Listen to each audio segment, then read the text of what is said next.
ಆಕಾಶವಾಣಿ ವಾರ್ತೆಗಳು ಓದುತ್ತಿರುವವರು ಗಿರೀಶ್ ಮೇರ್ವೆ. ಮುಖ್ಯಾಂಶಗಳು: ಯೋಗವು ಜಗತ್ತಿಗೆ ಆರೋಗ್ಯ ಸಾಮರಸ್ಯದ ಹಾದಿಯನ್ನು ತೋರಿಸಿದೆ, ಪ್ರಧಾನಿ ನರೇಂದ್ರ ಮೋದಿ ಅಭಿಮತ. ಪಶ್ಚಿಮ ಬಂಗಾಳದಲ್ಲಿಂದು ಪ್ರಧಾನಿ 3,200 ಕೋಟಿ ರೂಪಾಯಿ ಮೌಲ್ಯದ 2 ರಾಷ್ಟ್ರೀಯ ಹೆದ್ದಾರಿ ಲೋಕಾರ್ಪಣೆ. ಮುಂದಿನ ಪೀಳಿಗೆಯ ಮೂಲಸೌಕರ್ಯ ಅಭಿವೃದ್ಧಿಪಡಿಸುವಲ್ಲಿ ಗಣನೀಯ ಪ್ರಗತಿ ಸಾಧಿಸಿದ ಭಾರತ, ಗೃಹ ಸಚಿವ ಅಮಿತ್ ಶಾ. ಕರ್ನಾಟಕದ ಹಂಪಿಯಲ್ಲಿಂದು ವಿಜಯಪಥ ಯೋಜನೆಗೆ ಕೇಂದ್ರ ಸಚಿವೆ ನಿರ್ಮಲಾ ಸೀತಾರಾಮನ್ ಚಾಲನೆ. ಅಹಮದಾಬಾದ್ನಲ್ಲಿ ದಕ್ಷಿಣ ಆಫ್ರಿಕಾ ವಿರುದ್ಧ ಟಿ20 ಸರಣಿ ಗೆದ್ದ ಭಾರತ. ವಾರ್ತೆಗಳ ವಿವರ. ಯೋಗವು ಇಡೀ ಜಗತ್ತಿಗೆ ಆರೋಗ್ಯ, ಮಾನಸಿಕ ಸಮತೋಲನ ಮತ್ತು ಸಾಮರಸ್ಯದ ಹಾದಿಯನ್ನು ತೋರಿಸಿದೆ ಎಂದು ಪ್ರಧಾನಿ ನರೇಂದ್ರ ಮೋದಿ ಅಭಿಪ್ರಾಯಪಟ್ಟಿದ್ದಾರೆ. ನವದೆಹಲಿಯಲ್ಲಿ ನಿನ್ನೆ ನಡೆದ ಸಾಂಪ್ರದಾಯಿಕ ಔಷಧದ ಕುರಿತಾದ ವಿಶ್ವಸಂಸ್ಥೆಯ ಜಾಗತಿಕ ಶೃಂಗಸಭೆಯಲ್ಲಿ ಮಾತನಾಡಿದ ಅವರು, ಭಾರತದ ಪ್ರಯತ್ನಗಳು ಮತ್ತು 175ಕ್ಕೂ ಹೆಚ್ಚು ದೇಶಗಳ ಸಹಕಾರದೊಂದಿಗೆ ಜೂನ್ 21 ವಿಶ್ವಸಂಸ್ಥೆಯ ಅಂತಾರಾಷ್ಟ್ರೀಯ ಯೋಗ ದಿನವೆಂದು ಘೋಷಿಸಲಾಗಿದೆ ಎಂದು ಹೇಳಿದ್ದಾರೆ. पारंपरिक चिकित्सा प्रणाली का एक अहम हिस्सा योग भी है. योग ने पूरी दुनिया को स्वास्थ्य, संतुलन और सामंजस्य का रास्ता दिखाया है. बीते वर्षों में हमने योग को दुनिया के कोने कोने तक पहुंचते देखा है. मैं योग के प्रचार और विकास में महत्वपूर्ण योगदान देने वाले हर व्यक्ति की सराहना करता हूं. ವಿಶ್ವ ಆರೋಗ್ಯ ಸಂಸ್ಥೆಯ ಮಹಾನಿರ್ದೇಶಕ ಡಾಕ್ಟರ್ ಟೆಡ್ರೋಸ್ ಅಧಾನೋಮ್ ಮಾತನಾಡಿ, ಭಾರತವು ಸಂಪ್ರದಾಯ, ನಾವೀನ್ಯತೆ ಮತ್ತು ವಿಜ್ಞಾನವನ್ನು ಒಟ್ಟಾಗಿ ಮುನ್ನಡೆಸಬಹುದು ಎಂಬುದನ್ನು ತೋರಿಸಿದೆ ಎಂದು ತಿಳಿಸಿದ್ದಾರೆ. ಪ್ರಧಾನಿ ನರೇಂದ್ರ ಮೋದಿ ಇಂದು ಪಶ್ಚಿಮ ಬಂಗಾಳಕ್ಕೆ ಭೇಟಿ ನೀಡಿ, ತಮ್ಮ ಭೇಟಿಯ ಸಮಯದಲ್ಲಿ ಅವರು ನಾಡಿಯಾ ಜಿಲ್ಲೆಯ ರಾಣಾಘಾಟ್ನಲ್ಲಿ ಸುಮಾರು 3,200 ಕೋಟಿ ರೂಪಾಯಿ ಮೌಲ್ಯದ 2 ರಾಷ್ಟ್ರೀಯ ಹೆದ್ದಾರಿ ಯೋಜನೆಗಳನ್ನು ಉದ್ಘಾಟಿಸಿ ಶಿಲಾನ್ಯಾಸ ಮಾಡಲಿದ್ದಾರೆ. ಈ ಯೋಜನೆಗಳು ಕೋಲ್ಕತ್ತಾ ಮತ್ತು ಸಿಲಿಗುರಿ ನಡುವಿನ ಪ್ರಮುಖ ಸಂಪರ್ಕ ಕೊಂಡಿಯಾಗಿ ಕಾರ್ಯನಿರ್ವಹಿಸಲಿದೆ. ಬಳಿಕ ಗುವಾಹಟಿಯಲ್ಲಿ ಭಾರತದ ಮೊದಲ ಪ್ರಕೃತಿ ಆಧಾರಿತ ವಿಮಾನ ನಿಲ್ದಾಣ ಟರ್ಮಿನಲ್ ಅನ್ನು ಉದ್ಘಾಟಿಸಲಿದ್ದಾರೆ. ಇದು ಅಸ್ಸಾಂನ ವಾಯುಯಾನ ಮತ್ತು ಮೂಲಸೌಕರ್ಯ ಬೆಳವಣಿಗೆಯಲ್ಲಿ ಪ್ರಮುಖ ಮೈಲುಗಲ್ಲಾಗಿದೆ. ಈ ಅತ್ಯಾಧುನಿಕ ಸೌಲಭ್ಯವು ಭಾರತದ ಮೊದಲ ಪ್ರಕೃತಿ ಆಧಾರಿತ ವಿಮಾನ ನಿಲ್ದಾಣ ಟರ್ಮಿನಲ್ ಆಗಿದ್ದು, ಅಸ್ಸಾಂನ ಶ್ರೀಮಂತ ನೈಸರ್ಗಿಕ ಭೂ ಸದೃಶ ಮತ್ತು ಸಾಂಸ್ಕೃತಿಕ ಪರಂಪರೆಯನ್ನು ಪ್ರತಿಬಿಂಬಿಸುವಂತೆ ವಿನ್ಯಾಸಗೊಳಿಸಲಾಗಿದೆ. ಉದ್ಘಾಟನೆಗೂ ಮುನ್ನ ಪ್ರಧಾನಿ ಎಕ್ಸ್ನಲ್ಲಿ ಪೋಸ್ಟ್ ಮಾಡಿ, ಹೊಸ ಟರ್ಮಿನಲ್ ಪ್ರಯಾಣಿಕರ ನಿರ್ವಹಣಾ ಸಾಮರ್ಥ್ಯವನ್ನು ಗಮನಾರ್ಹವಾಗಿ ಹೆಚ್ಚಿಸಲಿದೆ, ಈಶಾನ್ಯದಲ್ಲಿ ವಾಯುಯಾನ ಮೂಲಸೌಕರ್ಯವನ್ನು ಆಧುನೀಕರಿಸಲಿದೆ ಎಂದು ತಿಳಿಸಿದ್ದಾರೆ. ವಾರ್ಷಿಕವಾಗಿ 1.3 ಕೋಟಿಗೂ ಹೆಚ್ಚು ಪ್ರಯಾಣಿಕರನ್ನು ನಿರ್ವಹಿಸುವ ಸಾಮರ್ಥ್ಯದೊಂದಿಗೆ ಟರ್ಮಿನಲ್ ಅನ್ನು ಅಭಿವೃದ್ಧಿಪಡಿಸಲಾಗಿದೆ. ಗುವಾಹಟಿಯನ್ನು ಇಡೀ ಪ್ರದೇಶಕ್ಕೆ ಪ್ರಮುಖ ವಾಯುಯಾನ ಕೇಂದ್ರ ಇರಿಸಲಾಗಿದೆ. ಹೊಸ ಸಂಯೋಜಿತ ಟರ್ಮಿನಲ್ ಆಧುನಿಕ ಪ್ರಯಾಣಿಕರ ಸೌಲಭ್ಯಗಳು, ಸುಧಾರಿತ ಸಂಚಾರ ಸ್ಥಳಗಳು ಮತ್ತು ಸುಧಾರಿತ ಭದ್ರತೆ ಮತ್ತು ಅತ್ಯಾಧುನಿಕ ನಿರ್ವಹಣಾ ವ್ಯವಸ್ಥೆಗಳನ್ನು ಹೊಂದಿದೆ. ಇದರ ಪ್ರಕೃತಿ ಪ್ರೇರಿತ ವಾಸ್ತುಶಿಲ್ಪವು ಅಸ್ಸಾಂನ ನದಿಗಳು, ಕಾಡುಗಳು ಮತ್ತು ಜೀವ ವೈವಿಧ್ಯತೆಯನ್ನು ಪ್ರತಿಬಿಂಬಿಸುವ ವಿನ್ಯಾಸಗಳನ್ನು ಒಳಗೊಂಡಿದೆ. ಪ್ರಯಾಣಿಕರಿಗೆ ಆಗಮನ ಮತ್ತು ನಿರ್ಗಮನದ ಸಮಯದಲ್ಲಿ ಒಂದು ವಿಶಿಷ್ಟ ಸ್ಥಳದ ಅನುಭವ ನೀಡಲಿದೆ. ಕಳೆದ 11 ವರ್ಷಗಳಲ್ಲಿ ಭಾರತ ಮುಂದಿನ ಪೀಳಿಗೆಯ ಮೂಲಸೌಕರ್ಯವನ್ನು ಅಭಿವೃದ್ಧಿಪಡಿಸುವಲ್ಲಿ ಗಣನೀಯ ಪ್ರಗತಿ ಸಾಧಿಸಿದೆ ಎಂದು ಕೇಂದ್ರ ಗೃಹ ಸಚಿವ ಅಮಿತ್ ಶಾ ತಿಳಿಸಿದ್ದಾರೆ. ನವದೆಹಲಿಯಲ್ಲಿ ನಡೆದ ಕ್ರೆಡೈ ರಾಷ್ಟ್ರೀಯ ಸಮಾವೇಶದಲ್ಲಿ ಮಾತನಾಡಿದ ಅವರು, ರಾಷ್ಟ್ರೀಯ ಮೂಲಸೌಕರ್ಯ ಪೈಪ್ಲೈನ್, ಭಾರತ್ ಮಾಲಾ, ಸಾಗರ್ ಮಾಲಾ ಮತ್ತು ಪರ್ವತ್ ಮಾಲಾ ಸೇರಿದಂತೆ ಹಲವಾರು ಉಪಕ್ರಮಗಳು ನಗರಾಭಿವೃದ್ಧಿಯನ್ನು ಗಮನಾರ್ಹವಾಗಿ ಬಲಪಡಿಸಿದೆ ಎಂದು ಅಭಿಪ್ರಾಯಪಟ್ಟಿದ್ದಾರೆ. ಮನೆ ಖರೀದಿದಾರರ ಹಿತಾಸಕ್ತಿಗಳನ್ನು ರಕ್ಷಿಸುವಲ್ಲಿ ರೇರಾ ಭಾರತದಲ್ಲಿ ಶ್ಲಾಘನೀಯವಾಗಿ ಕಾರ್ಯನಿರ್ವಹಿಸುತ್ತಿದೆ. ಮುಂದಿನ ಪೀಳಿಗೆಯ ಜಿಎಸ್ಟಿ ಸುಧಾರಣೆಗಳಿಂದ ರಿಯಲ್ ಎಸ್ಟೇಟ್ ವಲಯವು ಹೆಚ್ಚು ಪ್ರಯೋಜನ ಪಡೆದಿದೆ ಎಂದು ಅವರು ಪ್ರತಿಪಾದಿಸಿದ್ದಾರೆ. 11 साल में इंफ्रास्ट्रक्चर डेवलपमेंट और अर्बन डेवलपमेंट, इसमें कई सारे इनिशिएटिव भी लिए गए, पॉलिसीज भी बनाई गई हैं, रूल्स एंड रेगुलेशन में सरलता भी लाई गई है और एक संवाद कर कभी जिनको सार्वजनिक रूप से मिलने में लोग संकोच करते थे, उनको देश के विकास का महत्वपूर्ण अंग मानकर संवाद प्रस्तापित कर हर क्षेत्र के हर्डल्स दूर करने का हमने प्रयास किया है और इसके बहुत अच्छे नतीजे हमें मिले हैं.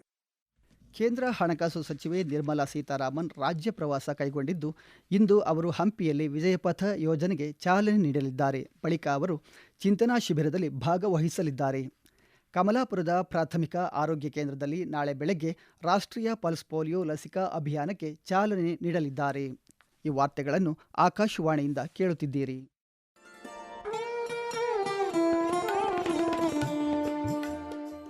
ಆಕಾಶವಾಣಿ ಸುದ್ದಿ ವಿಭಾಗದಿಂದ ಪ್ರದೇಶ ಸಮಾಚಾರವನ್ನು ಪ್ರತಿದಿನ ಬೆಳಿಗ್ಗೆ 7:05, ಮಧ್ಯಾಹ್ನ 12 ಮತ್ತು 2:30 ಹಾಗೂ ಸಂಜೆ 6:40ಕ್ಕೆ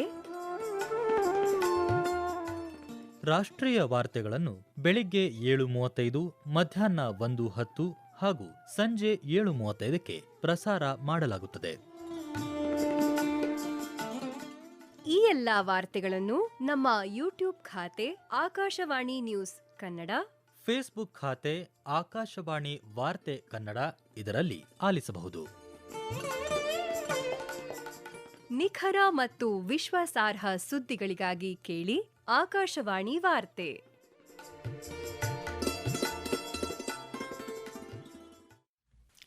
ಭಾರತ ಮತ್ತು ನೆದರ್ಲ್ಯಾಂಡ್ಸ್ ಸರ್ಕಾರ ಜಂಟಿ ವ್ಯಾಪಾರ ಮತ್ತು ಹೂಡಿಕೆ ಸಮಿತಿ ಸ್ಥಾಪನೆಯನ್ನು ತಿಳುವಳಿಕೆ ಒಪ್ಪಂದದ ಮೂಲಕ ಘೋಷಿಸಿವೆ. ಈ ಒಪ್ಪಂದಕ್ಕೆ ವಾಣಿಜ್ಯ ಮತ್ತು ಕೈಗಾರಿಕಾ ಸಚಿವಾಲಯ ಮತ್ತು ನೆದರ್ಲ್ಯಾಂಡ್ಸ್ ವಿದೇಶಾಂಗ ಸಚಿವಾಲಯ ಸಹಿ ಹಾಕಿದೆ. ಉಭಯ ದೇಶಗಳ ನಡುವಿನ ದ್ವಿಪಕ್ಷೀಯ ವ್ಯಾಪಾರ, ಹೂಡಿಕೆ ಮತ್ತು ಆರ್ಥಿಕ ಸಹಕಾರವನ್ನು ಮತ್ತಷ್ಟು ಬಲಪಡಿಸುವಲ್ಲಿ ಇದು ಒಂದು ಪ್ರಮುಖ ಮೈಲಿಗಲ್ಲಾಗಿದೆ. ಅಹಮದಾಬಾದ್ನ ನರೇಂದ್ರ ಮೋದಿ ಕ್ರೀಡಾಂಗಣದಲ್ಲಿ ದಕ್ಷಿಣ ಆಫ್ರಿಕಾ ವಿರುದ್ಧ ನಿನ್ನೆ ನಡೆದ ಅಂತಿಮ ಟಿ20 ಪಂದ್ಯದಲ್ಲಿ ಭಾರತ 30 ರನ್ಗಳಿಂದ ಗೆಲುವು ಸಾಧಿಸಿದೆ. ಈ ಮೂಲಕ ಭಾರತ 5 ಪಂದ್ಯಗಳ ಟಿ20 ಸರಣಿಯನ್ನು 3-1 ಅಂತರದಿಂದ ಗೆದ್ದುಕೊಂಡಿದೆ. ಈ ಪಂದ್ಯದಲ್ಲಿ ಮೊದಲು ಬ್ಯಾಟ್ ಮಾಡಿದ ಭಾರತ ಹಾರ್ದಿಕ್ ಪಾಂಡ್ಯ ಹಾಗೂ ತಿಲಕ್ ವರ್ಮಾ ಸ್ಫೋಟಕ ಅರ್ಧಶತಕದ ನೆರವಿನಿಂದ 231 ರನ್ ಕಲೆ ಹಾಕಿತು. ಈ ಗುರಿ ಬೆನ್ನಟ್ಟಿದ ದಕ್ಷಿಣ ಆಫ್ರಿಕಾ 20 ಓವರ್ಗಳಲ್ಲಿ ಕೇವಲ 201 ರನ್ ಗಳಿಸಲಷ್ಟೇ ಶಕ್ತವಾಯಿತು. ಇದು ಟಿ20 ಮಾದರಿಯಲ್ಲಿ ಭಾರತದ ಸತತ 19ನೇ ಸರಣಿ ಗೆಲುವಾಗಿದೆ. ಇದರೊಂದಿಗೆ ಟೆಸ್ಟ್ ಸರಣಿಯನ್ನು ಗೆಲ್ಲುವ ಮೂಲಕ ಭಾರತ ಪ್ರವಾಸವನ್ನು ಆರಂಭಿಸಿದ್ದ ಆಫ್ರಿಕಾ ಟಿ20 ಸರಣಿ ಸೋಲಿನೊಂದಿಗೆ ತನ್ನ ಪ್ರವಾಸ ಅಂತ್ಯಗೊಳಿಸಿದೆ. 2026ರ ಟಿ20 ವಿಶ್ವಕಪ್ ಮತ್ತು ನ್ಯೂಜಿಲೆಂಡ್ ಸರಣಿಗೆ ಭಾರತ ಇಂದು ತಂಡಗಳನ್ನು ಪ್ರಕಟಿಸಲಿದೆ. ಅಜಿತ್ ಅಗರ್ಕರ್ ನೇತೃತ್ವದ ಬಿಸಿಸಿಐ ಆಯ್ಕೆ ಸಮಿತಿಯು ಮುಂಬೈನ ಪ್ರಧಾನ ಕಚೇರಿಯಲ್ಲಿ ಸಭೆ ಸೇರಿ ಆಟಗಾರರ ಪಟ್ಟಿಯನ್ನು ಅಂತಿಮಗೊಳಿಸಲಿದೆ.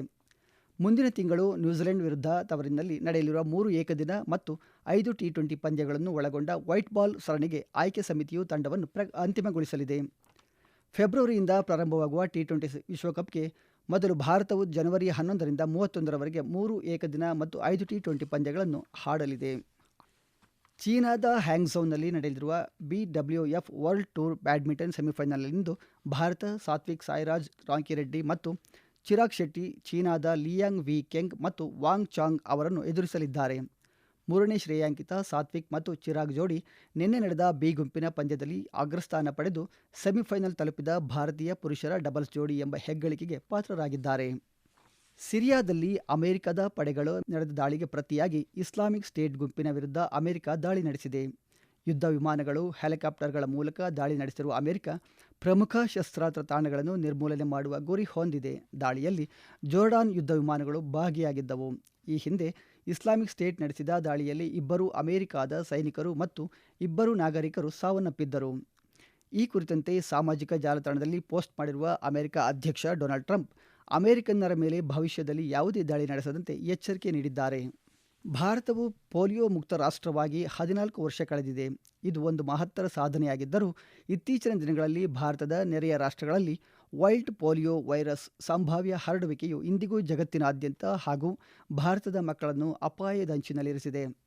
ಮುಂಜಾಗ್ರತಾ ದೃಷ್ಟಿಯಿಂದ ರಾಷ್ಟ್ರೀಯ ಪಲ್ಸ್ ಪೋಲಿಯೋ ಲಸಿಕಾ ಕಾರ್ಯಕ್ರಮವನ್ನು ದೇಶದಲ್ಲಿ ಮುಂದುವರಿಸಲಾಗಿದೆ. ತಜ್ಞರ ಸಲಹೆ ಹಿನ್ನೆಲೆಯಲ್ಲಿ 5 ವರ್ಷದೊಳಗಿನ ಎಲ್ಲ ಮಕ್ಕಳನ್ನು ವ್ಯಾಪ್ತಿಗೊಳಪಡಿಸಿ ರಾಷ್ಟ್ರೀಯ ಲಸಿಕಾ ದಿನವನ್ನು ನಾಳೆ ದೇಶಾದ್ಯಂತ ಹಮ್ಮಿಕೊಳ್ಳಲಾಗಿದೆ. ಕೊನೆಯಲ್ಲಿ ಮತ್ತೊಮ್ಮೆ ಮುಖ್ಯಾಂಶಗಳು. ಯೋಗವು ಜಗತ್ತಿಗೆ ಆರೋಗ್ಯ ಸಾಮರಸ್ಯದ ಹಾದಿಯನ್ನು ತೋರಿಸಿದೆ, ಪ್ರಧಾನಿ ನರೇಂದ್ರ ಮೋದಿ ಅಭಿಮತ. ಪಶ್ಚಿಮ ಬಂಗಾಳದಲ್ಲಿಂದು ಪ್ರಧಾನಿ 3,200 ಕೋಟಿ ರೂಪಾಯಿ ಮೌಲ್ಯದ 2 ರಾಷ್ಟ್ರೀಯ ಹೆದ್ದಾರಿ ಲೋಕಾರ್ಪಣೆ. ಮುಂದಿನ ಪೀಳಿಗೆಯ ಮೂಲಸೌಕರ್ಯ ಅಭಿವೃದ್ಧಿಪಡಿಸುವಲ್ಲಿ ಗಣನೀಯ ಪ್ರಗತಿ ಸಾಧಿಸಿದ ಭಾರತ, ಗೃಹ ಸಚಿವ ಅಮಿತ್ ಶಾ. ಕರ್ನಾಟಕದ ಹಂಪಿಯಲ್ಲಿಂದು ವಿಜಯಪಥ ಯೋಜನೆಗೆ ಕೇಂದ್ರ ಸಚಿವೆ ನಿರ್ಮಲಾ ಸೀತಾರಾಮನ್ ಚಾಲನೆ. ಅಹಮದಾಬಾದ್ನಲ್ಲಿ ದಕ್ಷಿಣ ಆಫ್ರಿಕಾ ವಿರುದ್ಧ ಟಿ20 ಸರಣಿ ಗೆದ್ದ ಭಾರತ. ಇಲ್ಲಿಗೆ ವಾರ್ತಾ ಪ್ರಸಾರ ಮುಕ್ತಾಯವಾಯಿತು. ನಮ್ಮ ಮುಂದಿನ ವಾರ್ತಾ ಪ್ರಸಾರ ಮಧ್ಯಾಹ್ನ 12 ಗಂಟೆಗೆ.